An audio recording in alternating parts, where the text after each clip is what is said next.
Et bonjour tout le monde, j'espère que vous allez bien, c'est le poulailler de Léo pour une nouvelle vidéo. Donc aujourd'hui, les questions que tout le monde se pose sur les poules, la deuxième partie, la première partie, si vous ne l'avez pas vu, le lien est dans la description. Mais avant de commencer, le petit générique, à tout de suite.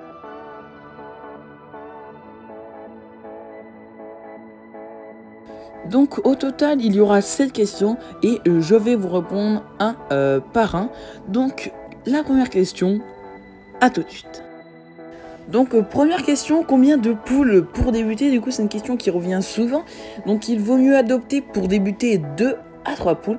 Et il ne faut surtout pas acheter une seule poule car elle pourrait s'ennuyer, elle se cachera, il pourra stresser, ce qui pourra arrêter la ponte. Et pour débuter, je vous conseille de ne pas prendre de coque. Donc deuxième question, qui est la meilleure poule pondeuse? Donc je vais vous donner 2 excellentes poules pondeuses. Du coup la meilleure poule pondeuse est incontestablement la poule rousse. Et aussi il y a la poule Sussex qui est très affectueuse et qui pond énormément aussi. La poule rousse pond environ plus de 300 œufs par an et la Sussex plus de 250 œufs par an. Troisième question, comment nourrir ces poules? Donc il vaut mieux nourrir les poules 2 fois par jour. Une fois le matin, vous allez donner les 3/4 de la ration que vous leur mettez d'habitude et 1/4 vous les donnerez le soir, pas après 16 heures. Donc autre temps, il ne faut surtout pas vous inquiéter pour vos poules parce que le matin elles auront déjà le gésier bien rempli et elles vont gratter la terre et elles trouveront des insectes, de l'herbe qui leur servira tout le long de la journée. Vous pouvez aussi leur offrir quelques friandises comme les insectes séchés, même si cela n'est pas obligatoire.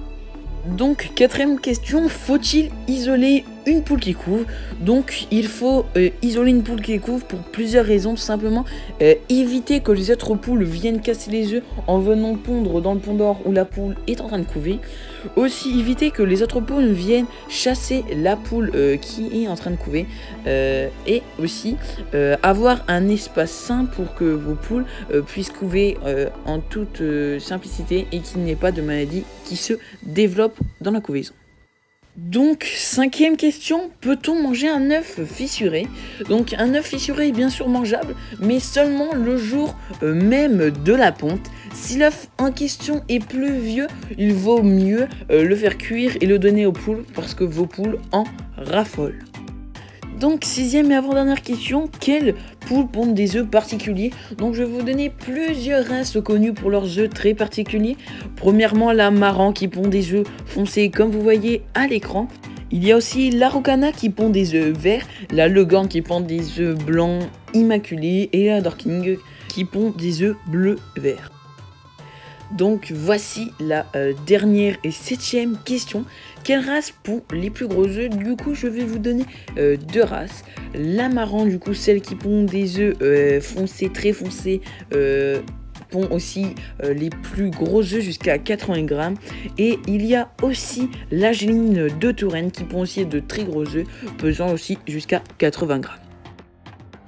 Donc c'est la fin de cette vidéo, j'espère qu'elle vous aura plu. N'hésitez pas à vous abonner et à liker en activant la cloche. Merci à toutes et à tous d'être restés jusqu'ici. C'était le poulailler de Léo. Donc chaque vidéo 11h15 le dimanche. Allez, bye bye tout le monde, c'était le poulailler de Léo.